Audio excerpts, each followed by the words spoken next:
week, February 25, COA Commissioner Douglas Malilin espoused the view that accumulated revenues refers to premium contributions and government subsidies less normal operating and administrative expenditures and claims benefits. Do you agree with that definition? Your Honor, I believe that is essentially correct, but if I may add, to include also income from investments. Income from Investments. Yes, Your Honor. Let's be basic. If you consult the Black's Law Dictionary, this is what it says. It refers to total income that has been collected over a certain period. That is how the Black's Law Dictionary defines accumulated revenues, given that Republic Act 11223 does not define the term. Neither can you find a definition in Section 4 of the Implementing Rules and Regulations of Act 11223.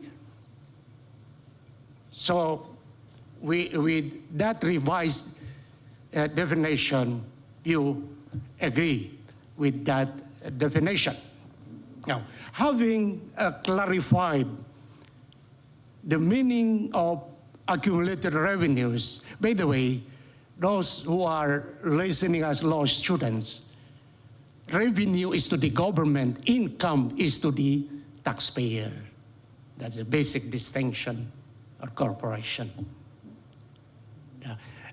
Revenue, for the benefit of those who are taking up taxation, may include not only taxes, but other sources of governmental income that may include fines, the enforcement of laws, fines, penalties, that may form part of revenues.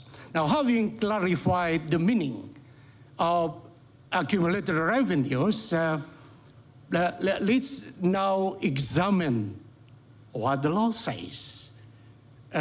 Not needed to meet the cost of current year's expenditures. So from this provision, we really have to deduct that cost of current year's expenditures. My question is this cost of current year's expenditures in light of no clear definition of the term in Republic Act 12223, the same as that cost of normal and administrative expenditures in the previous slide? Your Honor, my understanding about current expenditures are the current, present, this year's operating expenditures of Philhealth.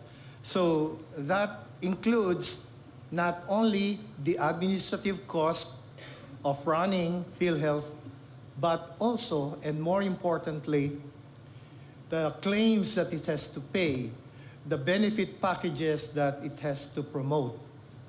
That is my understanding, Your Honor, of current or present expenditures. And if I may add, while we talk about current expenditures, we should also take note that currently there will also be income flowing in at the same time that current expenditures are being made.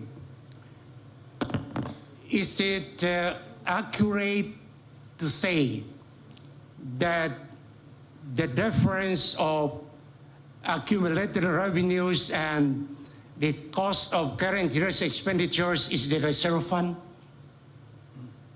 Is that an accurate statement? Well, let's say for this year, Your Honor. No, just answer that. Yes or no?